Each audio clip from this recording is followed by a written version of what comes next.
মনের কষ্ট কিংবা মনের দুঃখ যখন মানুষের জীবনের সাথে ঘটে তখন সত্যি বাস্তবিক সেটার সঙ্গে লড়াই করে গিয়ে জীবনটাকে এগিয়ে নিয়ে যাওয়া সত্যি খুব কঠিন হয়, তাই না?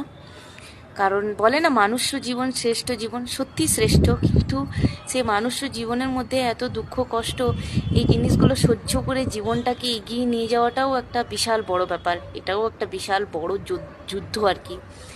তো আমাদের মনের কষ্ট তখনই দূর হয় যখন আমরা ভবিষ্যতে তার তাৎপর্য বুঝতে পারি।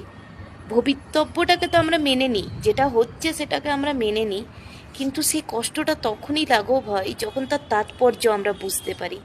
আমরা একটা কথা সবসময় শুনেছি, যেটা হয় ভালোর জন্য হয়, সেটা তৎকালীন না বুঝতে পারলেও পরবর্তী সময়ে আমরা বুঝতে পারি।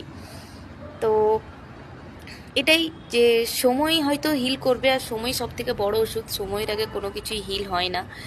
তো সেই সময়েরই অপেক্ষায় থাকলাম, আর দেখা যাক কী হয়।